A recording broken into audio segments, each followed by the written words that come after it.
Welcome, everybody, to the last session this morning for the Socialism 2014 conference.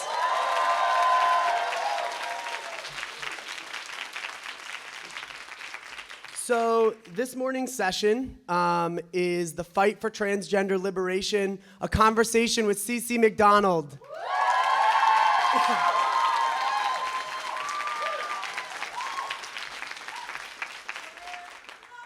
I'm sure many of you here are familiar with CeCe's case, but for those who aren't, CeCe was incarcerated for the quote-unquote crime of defending herself against a racist, transphobic hate crime. In response to that, she became a fighter for trans liberation, for racial justice, and prison abolition.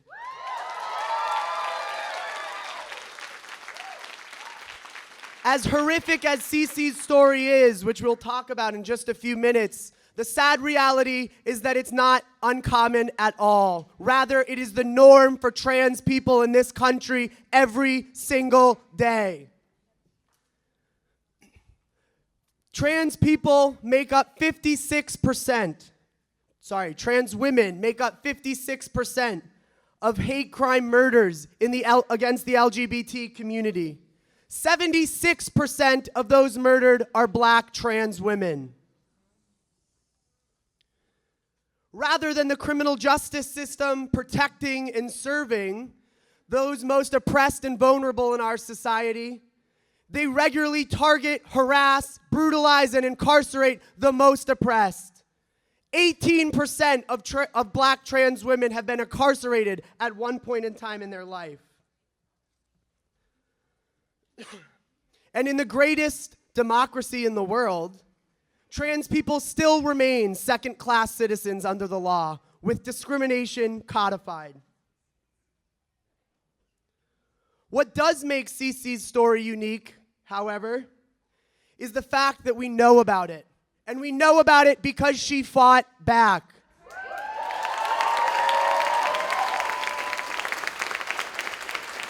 That night, CeCe's attackers, the criminal justice system, the prosecutors, the police, they wanted to make her invisible. They wanted to erase her from this earth like they do to trans people and queer people all the time. But CeCe stood up and said no. The criminal justice system wanted to make it crystal clear that it's only racist vigilantes and police officers with a badge and a gun who have the right to quote-unquote stand their ground when it involves murdering black and brown youth, but that it does not apply to the oppressed for whom they victimize. And again, CeCe said no. While much of the mainstream lesbian, gay, bisexual, and transgender organizations refuse to talk about CeCe's case, refuse to print a word about it, donate a penny to her cause, or speak out, I'm proud to say that we in the ISO have supported the struggle for CeCe's freedom since day one. And the reason is because we as socialists stand on the side of the oppressed against this brutal and unjust system, always. So with that, please give a warm welcome to CeCe McDonald.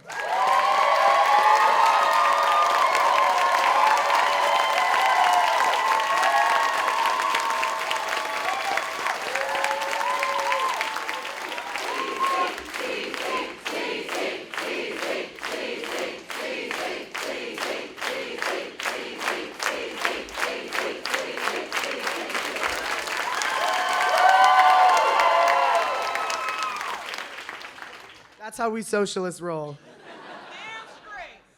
All right, CeCe, again, thank you so much for coming. So I guess why don't we start with the attack itself? If you had the opportunity to tell people what happened that night and what you went through, how would you describe it? Well,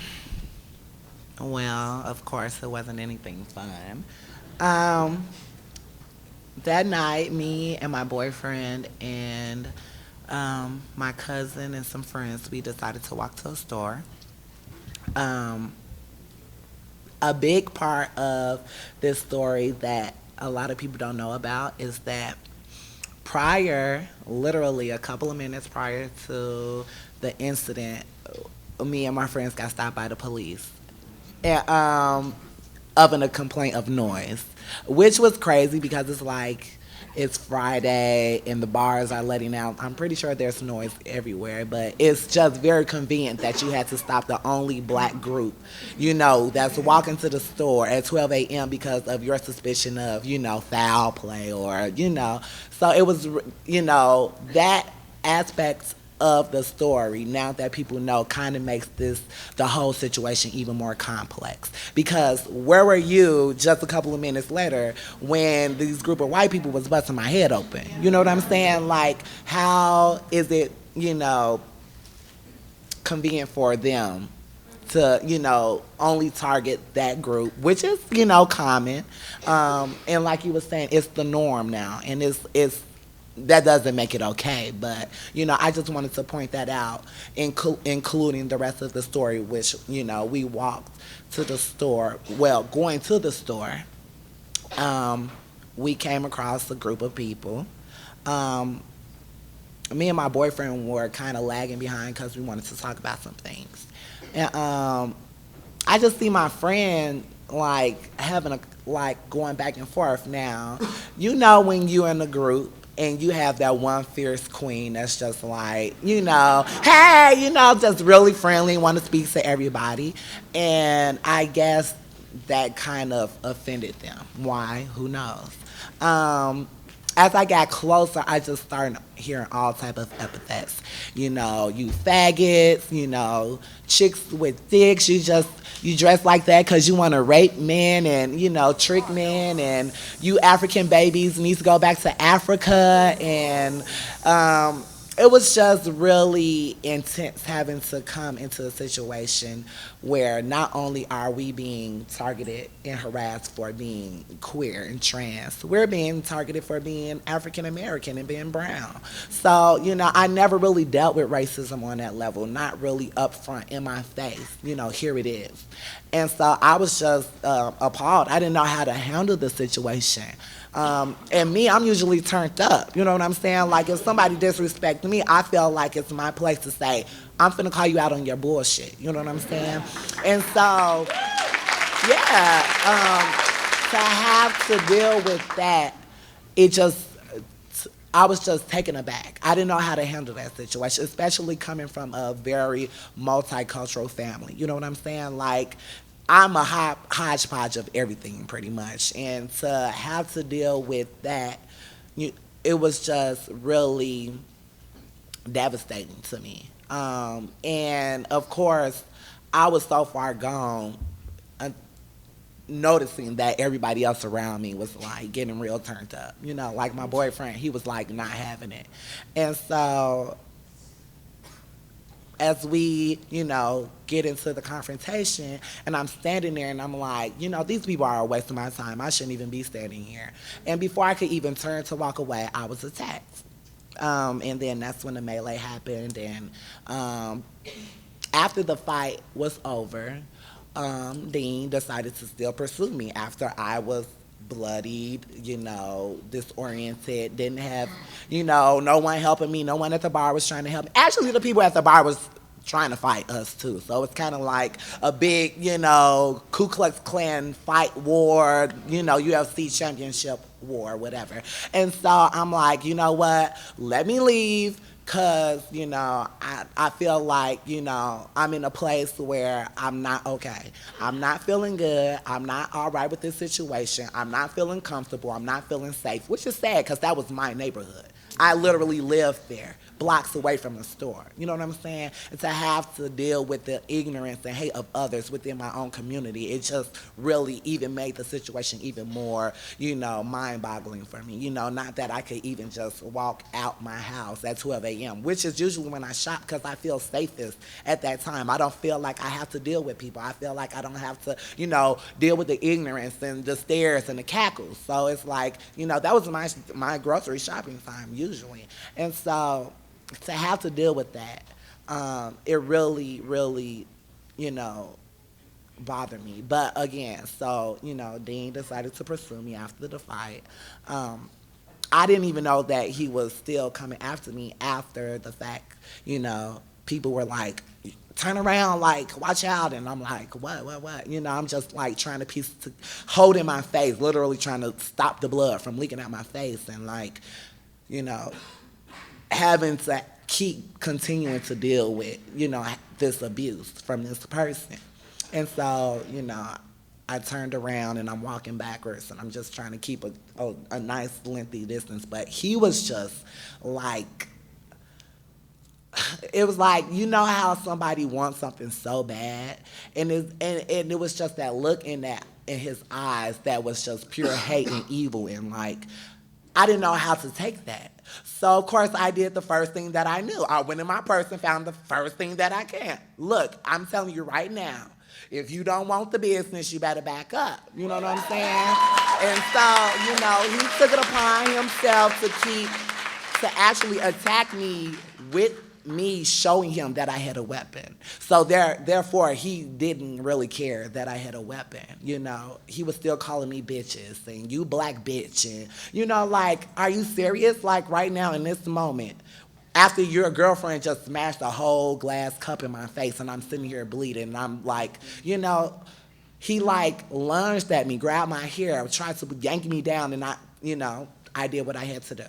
And so from there, you know, I walked away from the situation. At that point, I didn't know what had happened to him. I walked into the Cubs parking lot. I was like, man, I think I did something to him. And he was like, you didn't do anything. And I was like, no, I think I did something. And right after that, the police showed up. Now, let me mind you, the police station is across the street. And it was just really frustrating to have them come and instantly, you know, guns draw, put your hands up, where's the weapon?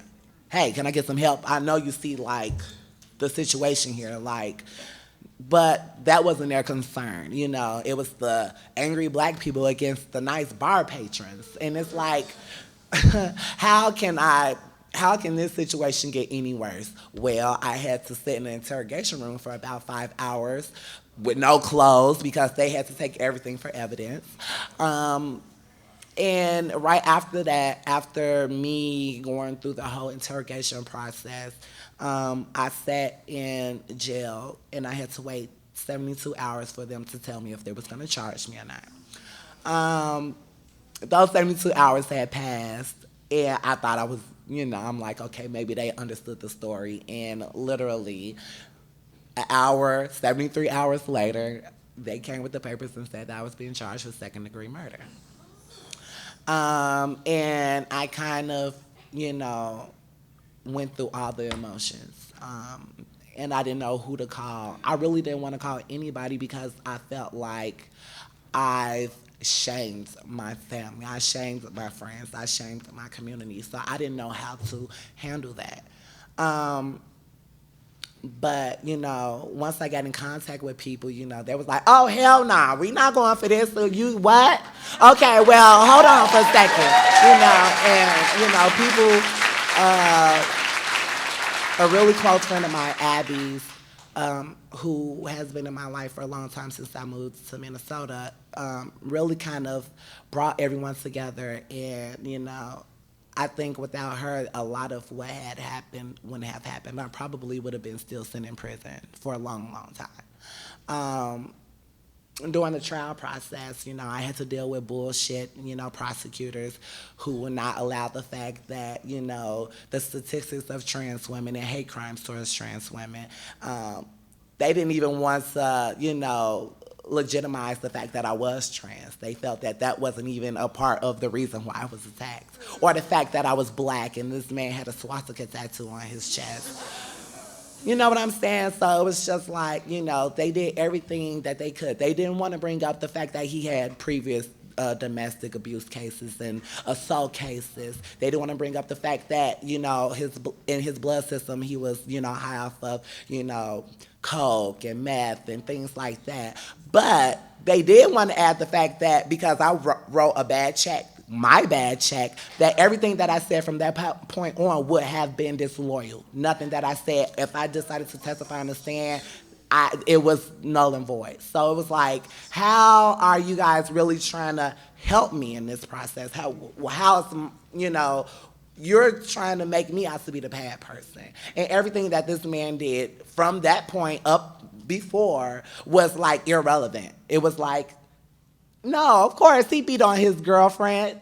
So what? The issue is you wrote a bad check and now you're disloyal. And it's like, how can I felt so like defeated. I felt like there was nothing that I could do that was gonna get these people to understand what I was going through. Another thing that a lot of people don't know, during the jury process of picking a jury, there was a white man that got up there. And he pretty much said he don't like black kids because we're ignorant, we're loud, we're rambunctious. And I'm like, are you just saying that because you want to get out of this process, or are you really just being a dick up here? And I'm looking at Hirsch, who was my attorney at the time. I'm looking at him like, please get him off the stage because I think I'm finna lose it. Like, I'm finna lose it in the courtroom. And so, you know, we just cut it short, but it just goes to show, where is the justice in the justice system? You know what I'm saying? Like, if we allow the jury of our peers, you know, to pretty much justify where our life goes from that point, but the jury of my peers is not my peers. I don't know these people. They do not know me. This man just literally told the whole courtroom how much he doesn't like black kids. So how is that my peer? When have we ever sat down and had a scone together? That's not my peer. That's not my peer, and I don't appreciate that. You know what I'm saying? So, you know, it just goes to show how fucked up our criminal system is and where does the justice lie in the justice system. You know, for me to have to go through that whole process and deal with that whole situation, it was really crazy. I had made a quote the other day at Trans Pride. It was a tweet that Will Smith put up. Hold on. It's actually a good, this was one of his better tweets. He said that, how can the woman who threw flour on Kim Kardashian go to jail, but the person that shot Trayvon Martin is still free? What does that say about our justice system? This woman, you know, literally had to go to jail for what they consider to be assault. This is a bag of flour. Now, let me mind you, this is the thing that you bake cookies and cakes with. Yet, there is a young man whose family is still grieving every day, knowing that his life was taken because someone felt like they had that right. They were standing their ground. You know what I'm saying? How are you standing your ground pursuing someone? How are you standing your ground pulling out a weapon on a defenseless child? He was still a child. You know what I'm saying? And if he couldn't accept that ass whooping, then he shouldn't have been following him. You know what I'm saying? I'm just saying, if you don't want trouble, then don't go looking for it. You know what I'm saying? And it's just ridiculous how our society is in this day and age where those who are blinded by the fact that racism still exists, that sexism still exists, that misogyny and trans-misogyny still exists. You know, that capitalism is an issue. You know what I'm saying? That all of these things in our society exist and aren't acknowledged. You know what I'm saying? And when I was going through the whole trial process and I was, you know, the books that I was reading and I was self-educating myself, you know, Angela Davis and Mumia Abu-Jamal and Huey P. Newton and, you know, all the greats. And just knowing, you know, I never knew anything about the prison industrial complex. I actually thought prisons helped. And now I know the truth, and that's why I'm here at this conference, to share my word with everybody, to share my experience, to share what I've been through, and to find solutions and alternatives.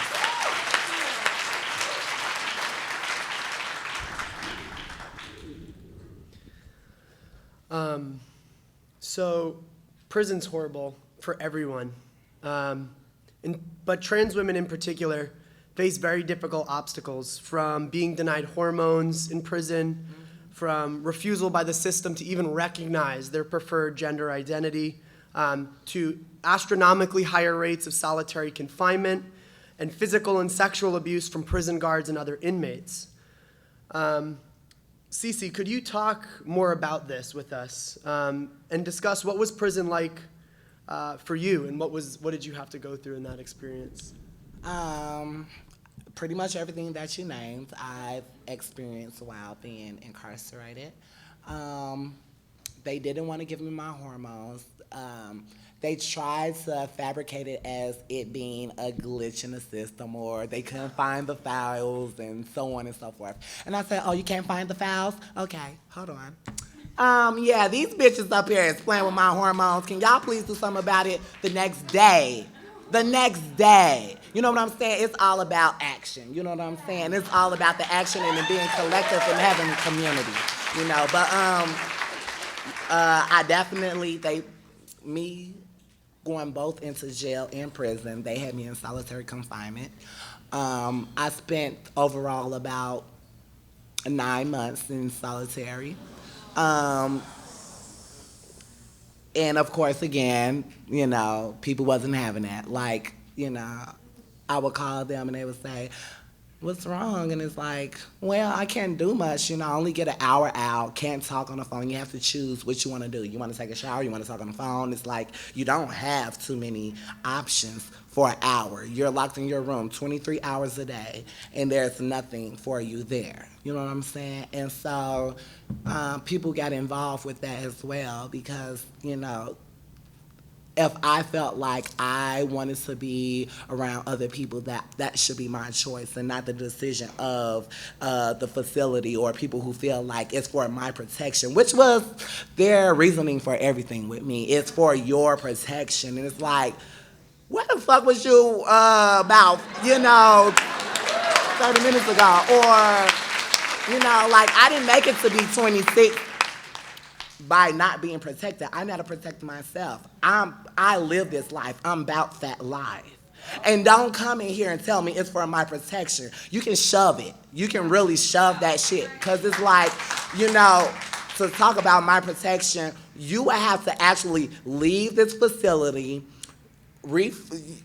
just retire, just let it go. Come to a couple of these conferences, then we can talk about protection, because there's no protection in prison. You know what I'm saying?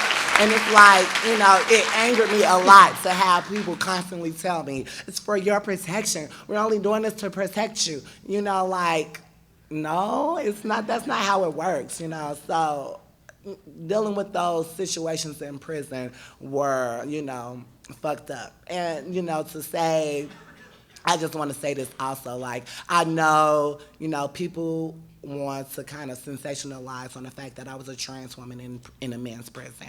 I just want to say all prisons are fucked up. It wouldn't matter if I went to a women's prison, you know, they're talking about building a new trans prison in California. It's like, no prison is safe for no one. You know, you want to capitalize off of me through a fucked up system, and I'm not having it. You know what I'm saying? So I would rather die than go to any prison. You know what I'm saying? Like, there's no way that you can convince me that being in the men's prison, or being in the women's prison, being in the trans prison, being in the fucking unicorn prison, I don't care. It's not beneficial to anyone. It's not beneficial to me. It's not beneficial to you. It's not beneficial to our community. You know what I'm saying? And that's where the truth lies. So yes, it was fucked up for me being a trans woman in a man's prison, but think about all the other people who are in prison, who have to deal with that, who don't even get the chance to come out, who have to deal with that for their life. And so yes, it was fucked up for me, but let's remind ourselves, there are still people in there that are struggling, and we have to be in solidarity with them.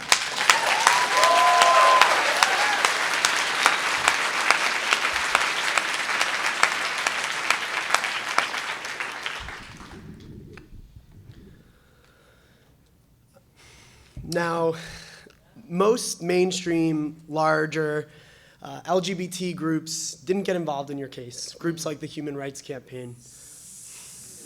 I was waiting for that. Why do you think that is, CeCe? And if you had an opportunity to say something to them, what would you say? Fuck off.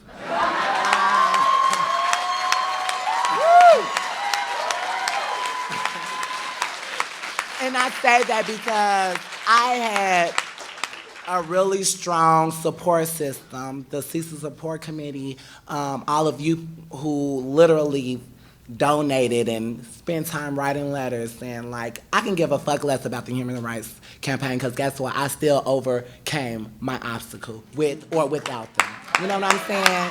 But the fact remains that, one, people do not want to acknowledge trans women, trans people as humans. So it seems that our issues are irrelevant and just benign. You know what I'm saying? There's no point of getting involved. There's no point of, and with the stigmatization of trans women as is, the things that I assume go through people's minds are really, I'm trying to find a really nice word that's not, profane. It's really fucked up. I think that people's brains are just like, they can't register the fact that I actually defended myself. I guess there has to be some deviance with what I did, and somewhere in that, you know what I'm saying? And how can we as a large corporate group defend this woman? She probably did something bad, and I defended myself. I stood up for a transphobic, racist attack. And if you don't want to support that, then your existence is really irrelevant. If you talk about how can you be a group and call yourself the human rights group, me being a human, where my rights were taken away, it's like, how do you know? You're just a group. You're not human, or you don't have rights. You're just a group of people. What do you mean?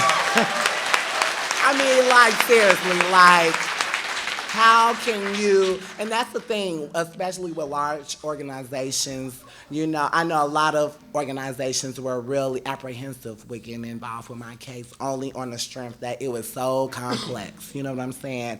And then a couple of weeks later, the Trayvon Martin case happened, and then everyone was like, okay, well, if this motherfucker can claim self-defense, then why not CeCe? You know what I'm saying? And it's like, yeah, but that's not how the system works. People don't understand that. This is a white man who said a black boy attacked him, so we know where that was going. You know what I'm saying? Oh, but it's the black trans woman that's claiming self-defense. Oh, no, that's all types of wrong. We're not going to get involved with that. You know what I'm saying? But how dare you call yourself a human rights group and you don't see everyone as human, or you don't respect everyone's rights? That's not how it works. So I say fuck off to them, and whenever they want to meet me face to face, I'm wherever you want to meet me.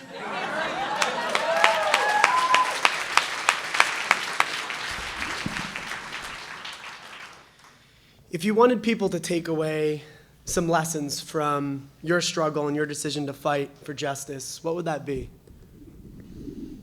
I just first off want to say that this situation, my incident, my trial, me now, is much more bigger than myself. I know that I am doing this for all of us. Every word that I speak is the truth. Every feeling that I feel is for you. I do this because I know that we need to fight. We need to keep pushing forward. We need to let people be aware and see us. You know what I'm saying? You hear all the time conservative groups say that we're forcing our sexuality. We're forcing. Well, yes, we are, because if we don't, then you won't see us. So hello the fuck out. I'm here.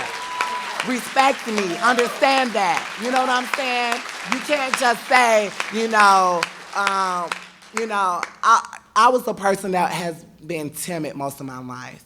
I put up with a lot of people's bullshit. I've dealt with a lot of bullying. I've dealt with a lot of harassment. I've been raped. I've been beat up. But that's not going to deter me from being a strong, proud, black, trans woman. And I'm going to continue to fight for all of us until I croak. Do you understand that? till I literally croak, until I shrivel up like a raisin and am no more. I will always be in solidarity with everyone who is in the struggle, who wants this fight, who is continuing to push forward, and we will never give up for anyone.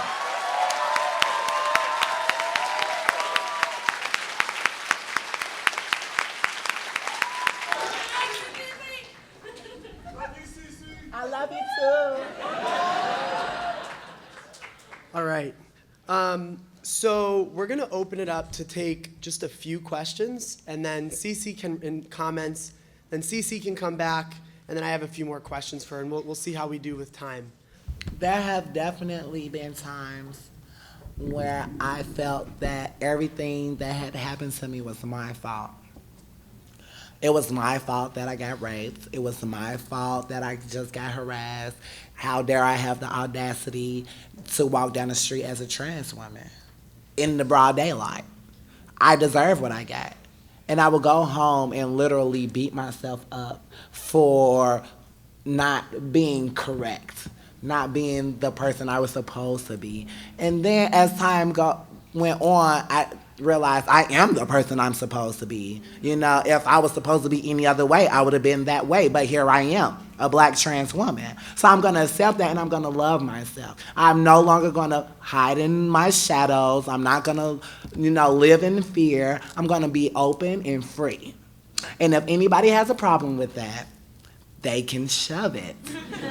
And if they don't have a problem with that, then I love you even more, because you understand the plight. You understand the struggle. You know that, as a trans woman, you already deal with emotional instabilities. You know that there are lots of things going on, thoughts and feelings, and to have to live in a society where, people do not connect your humanity to you as a person. They just expect you to just be blank. They see you as a prop. They just see you as something that moves about. They really don't know that you have emotions. They seem to not care that you cry, that you laugh, that you're happy, that you're sad, that someone dies in your family, that you have a love interest, that you like to watch Gossip Girls. They just think that you're blank. You know what I'm saying? They don't attach your humanity to you. So that's not your fault. No longer do you have to beat yourself up. Do you never have to be mad at yourself for self-advocating. That's the best thing that you can do for yourself, because guess what? Lots of times no one else is going to do it for us. You know what I'm saying? So keep pushing forward. If you have to self-advocate, then do that. Don't ever feel like it's your fault or you're the problem or you're the issue. No, the asshole that attacked you or said something to you is the issue.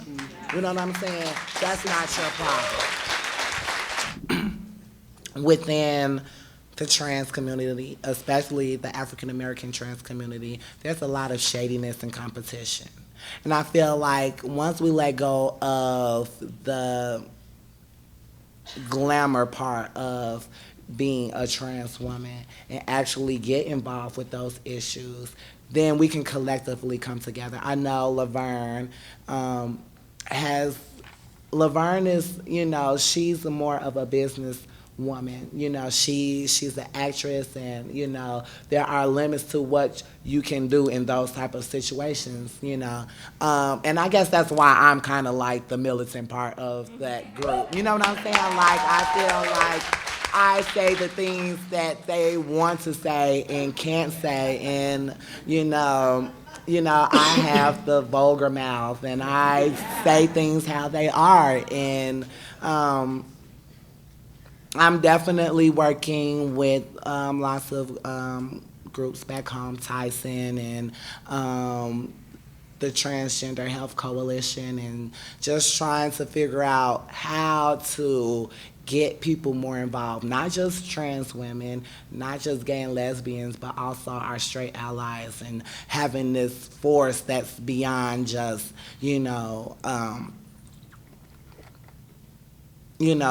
a token group. You know what I'm saying?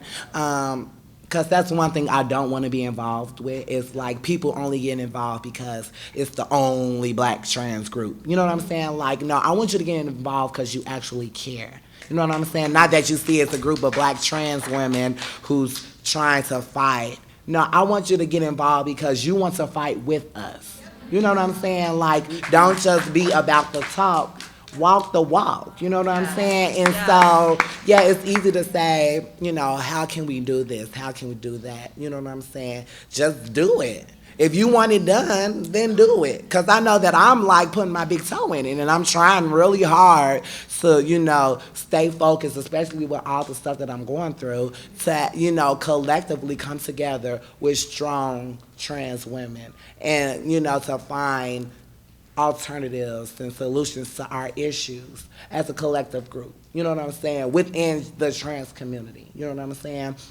A lot of times people don't want to acknowledge the fact that, you know, trans men have a more hierarchy due to misogyny. So they don't have the issues that we have. They don't face the same issues that we do. They face those issues, but not on the intense level that trans women face them. You know what I'm saying? So it's like, how do trans people together? You know what I'm saying? When do trans men advocate for trans women?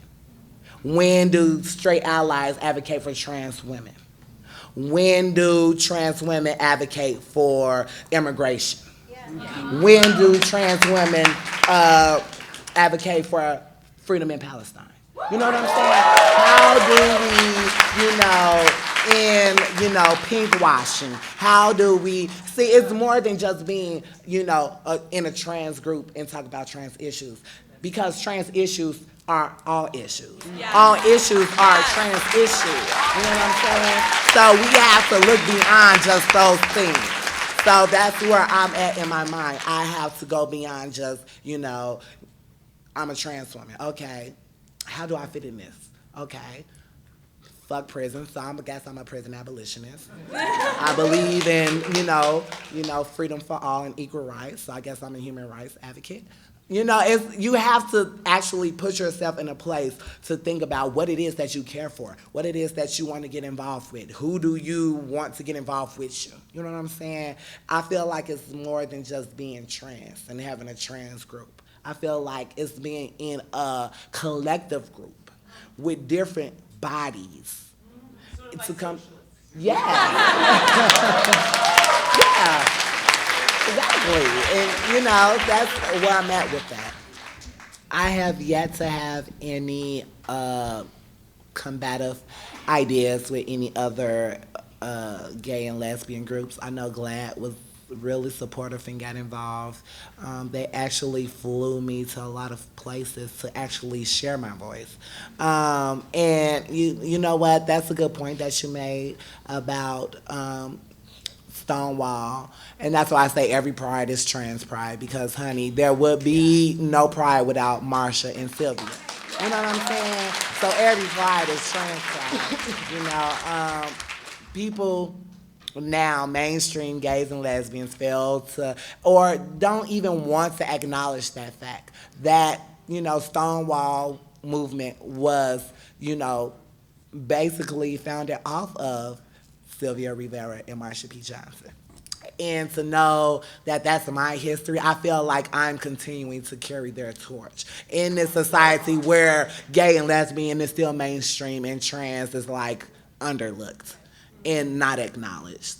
And so, you know, I remember watching a video of Sylvia Rivera talking at a rally, march, where she was actually getting booed by the gays and lesbians in the crowd, telling her to get off the stage. And she basically said, "What do you mean? I am doing this for you. I am doing this for us." You know what I'm saying? We are in this together, and for you to sit here and boo me is just ridiculous. And sometimes that's how I feel when it comes to the gays and lesbians in our community, because they feel like they have some type of hierarchy over trans people because they have that cis-normativity. They don't have to. You're so mainstream, you're so commercial that you just feel like you're the shit. Well, honey, guess what? Your shit does stink. So don't ever feel like you're greater than me because your cisnormativity lets you have that. You know what I'm saying? I am just as equal as you, because guess what? At the end of the day, they're all looking at us like a big bunch of freaks. You know what I'm saying? So it's not like you have it any better than I do. So yeah, I definitely have not dealt with anybody that has been trying to tone police or kind of, make me, conforming, you know what I'm saying? That's that word, it just scares me. Conformity, it's just wrong. It's just so wrong on so many levels. But I've definitely been able to express myself whenever I want to, however I want to, in my own voice, with no one adding or taking anything away from that. Again, to kind of elaborate on the mainstream part of it.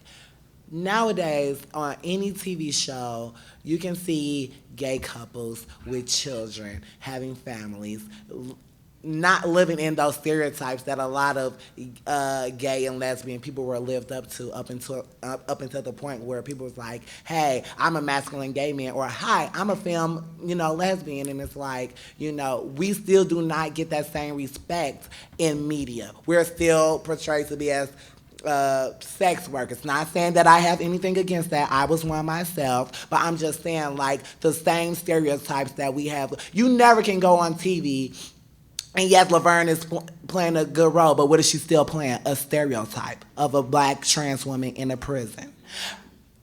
I feel like there are no TV shows or any media outlet that portray trans women as business women, as doctors, as lawyers, as entrepreneurs. And there's so many. I was just reading an article of the first trans BMX rider. You know what I'm saying? And we're multifaceted. We're more than just our bodies and our image. You know what I'm saying? It has a lot to do with the trans misogyny in this country, where, this aspect of being tricked and, trans women's passability. Who's more passable? You know what I'm saying? That all comes into play. You know what I'm saying? Yes, it's easy for me to, stand up here and be beautiful and stuff, and then the next trans woman who gets attacked for being too masculine or having too many male features. You know what I'm saying? Like, people don't understand, like, those are ultimate issues. And they play a big role in how we treat each other and how we as trans women are respected in this society. Because a lot of times that shade comes from the trans women towards each other. You know what I'm saying? Like, there were lots of times where trans women would come up to me and be like, oh, you're so pretty. I wish I looked like you. I wish I had this. You have this. And it's like, no, be yourself. Like, you want to be an individual. You shouldn't have to want to conform to be this ultimate goddess, to be a woman. You're a woman, regardless of the facts. You know what I'm saying? And to have, other trans women come up to me and be like, you know what, you need to get your boobs done, or, get a nose job, and, like, are you going to get your cheekbones done? Like, no. Well, if I choose to, that's my decision, but I don't need you to tell me what I need done to me to be a woman. You know what I'm saying? So I feel like a lot of it has to deal with the trans misogyny that's in this country. When I was locked up, I read Whipping Girl by Julia Serrano, and, like, that broke down everything that you need to know. So if you want to know anything about trans misogyny, passability, media, all of that, you read that book, because it's going to let you know everything that you need to know. Because, honey, trust me, it opened my eyes to some things. I had to be like, oh, that's a good point. You know what I'm saying? Especially, the whole aspect of, cis women tricking men. It's like, it's not even about tricking someone. You know what I'm saying? Like, we are entitled to our bodies.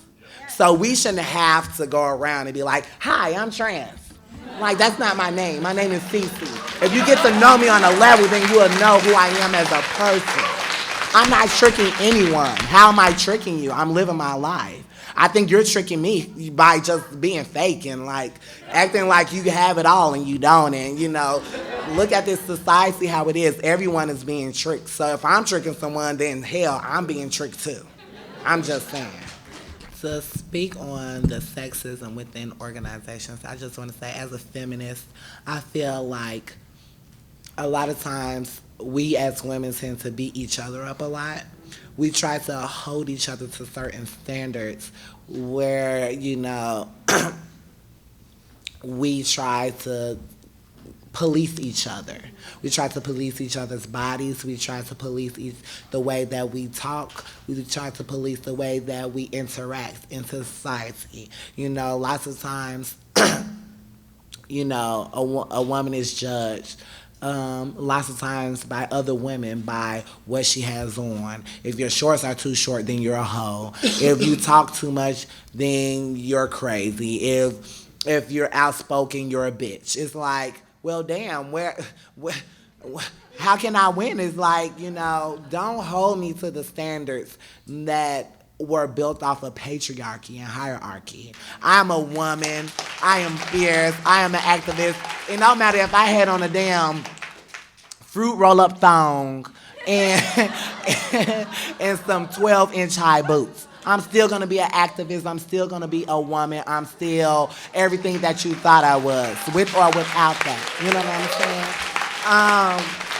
And I feel like we need to start accepting each other for who we are. Maya Angelou said, when a person shows you who they are, believe them. You know what I'm saying? So if you see me with a fruit roll-up thong, don't just think that I'm a fruit roll-up thong wearing woman. No, I probably have ideas and dreams beyond me in my thong. You know what I'm saying? Like, you know what I'm saying? Like, just take me for who I am. And a lot of times that's what we try to do within organizations. We try to police each other and say, oh, you're too ghetto for our group, or you're too mainstream for our group, or you're too timid. Like, we need to kind of let that go. You know what I'm saying? And like, being women and being leaders. You know what I'm saying? Lots of times we always expect the man to take our roles as leaders. You know what I'm saying? We need to be more involved and more opinionated and have a voice because, we as women, are discriminated against just like every other marginalized group, right? So we have to decide what do we want for each other as women. One, we need to stop policing each other, and two, we need to be more active in sticking up for each other. And I just get so mad when I go on Facebook and Twitter and girls are bashing each other and fighting over men and their girlfriends, and it's like, you know what? My Harriet Tubman would have rolled over in her grave if she would have seen something like that. You know what I'm saying? Like, that is some unnecessary bullshit to go on Twitter and bash each other as women. That gives men the rights to do what they feel like they already have the right to do to us. You know what I'm saying? And I feel like, the men in the room, like, step back sometimes. Don't always feel like you have to be in control of everything. You know what I'm saying? Like, give us room and space to be expressive and strong, independent women to, run the way that we need to. You know what I'm saying? To kind of collectively as women, as people of color, as, queer and trans and, lesbian and gay women, we need to kind of, take initiative and be stronger and kind of, see it for more than just, us being women. You know what I'm saying? Because we are leaders. You know what I'm saying? We are, our foremothers have worked so hard for us to get to this point. You know what I'm saying? To just sit back and just, bash each other and curse each other out all the damn time. That's unnecessary, I'm not gonna lie, sometimes, I get, I be like, okay, this bitch is finna get slapped because she is annoying me. But, I gotta, I be like, that's my sister. I'ma just pray for her,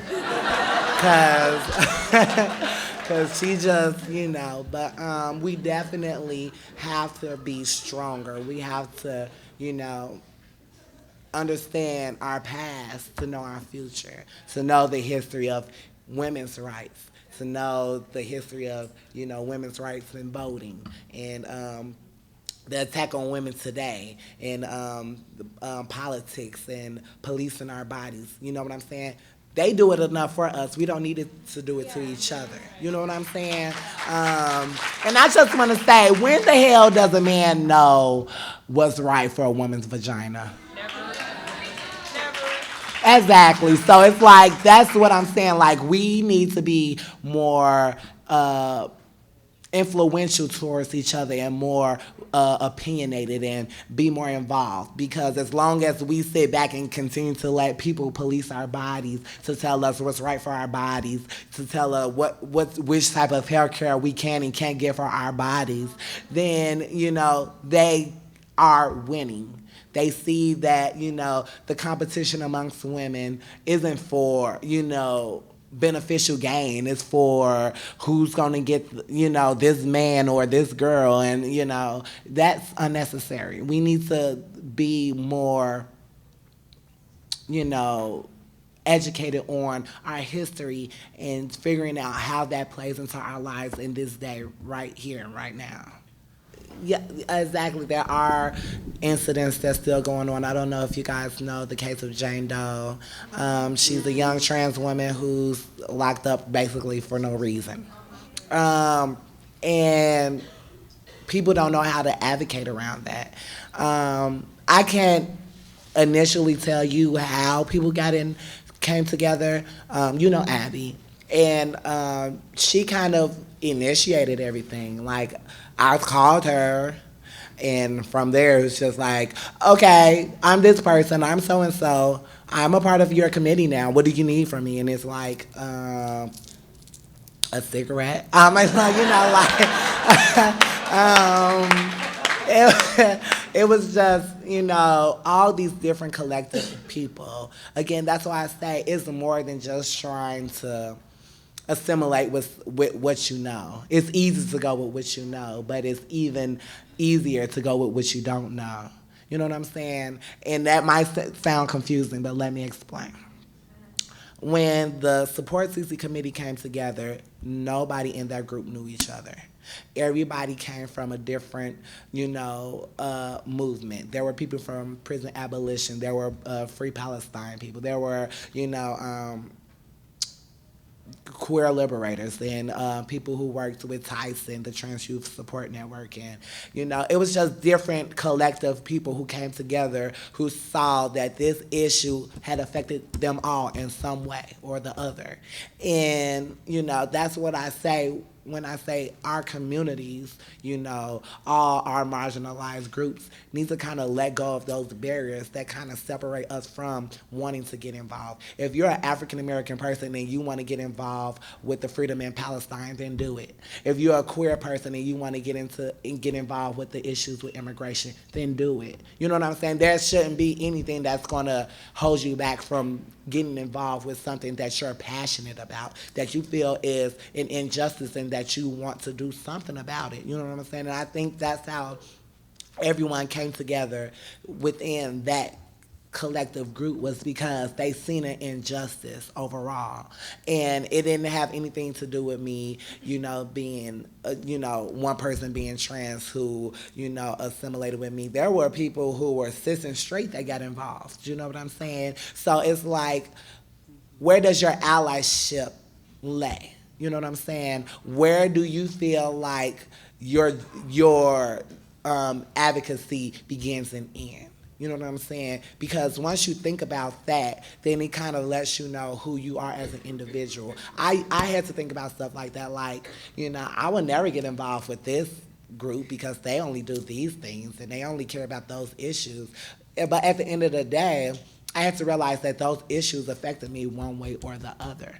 You know what I'm saying? And, like, people need to start understanding that. You know what I'm saying? Like, if you're a cis white frat boy, I'm pretty sure you're not too much concerned what's going on with, poverty and, urban areas, I should say, and vice versa. It's like we disconnect ourselves so much from how, classism and capitalism kind of separated us.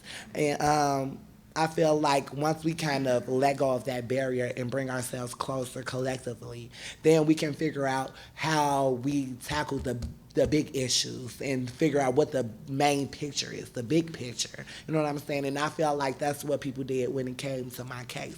Like, they didn't have any personal agenda or ulterior motives, which a lot of people have when they claim that they join in an organization for, to benefit the other person when they feel like it's more benefiting themselves. Let go of yourself. That's in that you have to be selfless. You know what I'm saying? You have to let go of everything that you feel like is just for you, because now you're in a group, you're in a community, you're in a collective, and it's not about you anymore. It's about the main picture. So I feel like that's what people did when they got involved in my case. I just want to say that I love all of you all.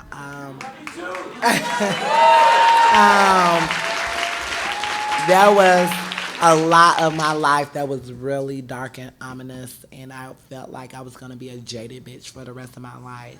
But I knew that, and yeah, a lot of times people say that you have that right, but to see you be so bright and so outstanding is because of you all. You know what I'm saying? Like, I never knew that people cared. I never knew that people understood what it's like to be in this struggle, and that you don't have to be a black trans woman to know what it's like to be impoverished, to be, discriminated against, to be oppressed, and to know that all of you all understand that you have written a letter, that you have donated, that you have, watched the Free CeCe documentary trailer, that you have hit me up on Facebook, all of that matters, you know what I'm saying? Like, it gives me motivation, it gives me, the energy and resources that I need to be resilient and to be strong and to be bright for you, for us.